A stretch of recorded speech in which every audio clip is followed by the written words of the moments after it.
I want to get back to the subject at hand, and that's the who's going to be the number 2 center. And I know it's only one preseason game, but Shane Pinto was just so good in that game against Winnipeg.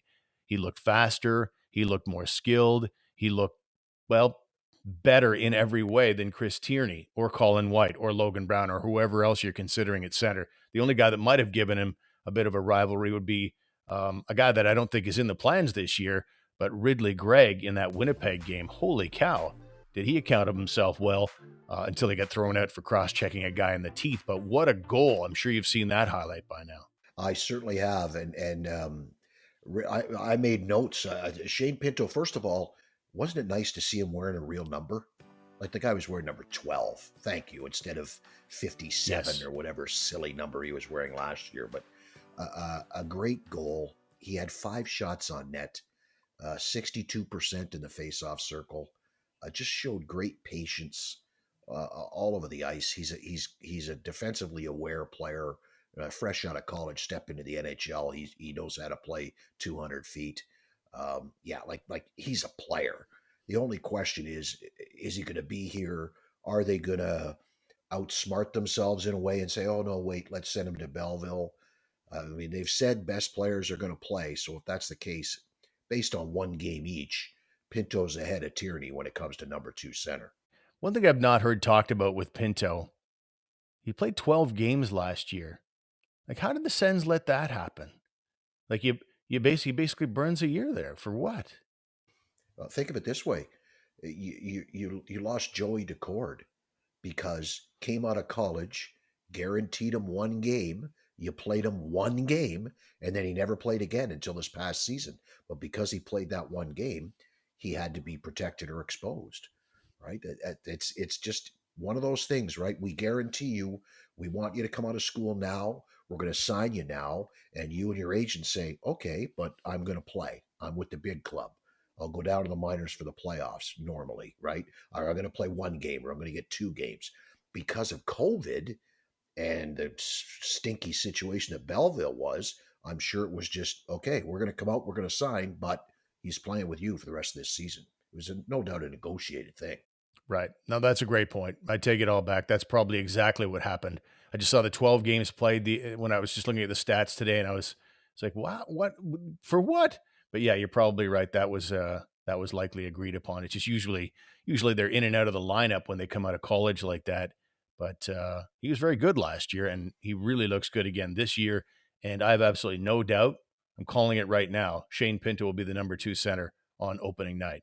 Just my opinion. And boy, does the center. We talked so much over the last 6 months about how thin the Sens are at center. I'm starting to really like the idea of Norris, Pinto, Greig moving on into the future. One preseason game does not a career make, but there's an awful lot to like about that phenomenal youth we've got going on in the middle.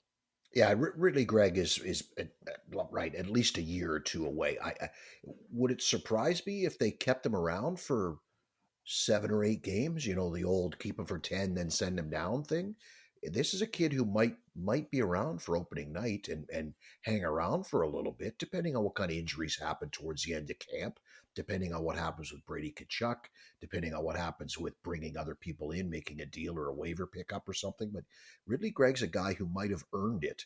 That, you know, we're going to keep you here for 5 or 6 or 7 or maybe as many as 10 games to start the season. I mean, he looked great. He was the best player on the ice in the Winnipeg game. The goal was phenomenal. He had 2 shots, 3 hits, and 1 takeaway in all of 8 minutes of ice and a goal. You know, that's a night for some guys. He does not look far away. I'd be surprised if he's gone for more than a year back to Brandon. I think he's going to absolutely murder the WHL this year because that's where he has to go unless the Sens do some sort of appeals to the league. He just hasn't played enough, and age-wise, he's got to go back to Major Junior unless there's some sort of petition the Sens can pull off with the league.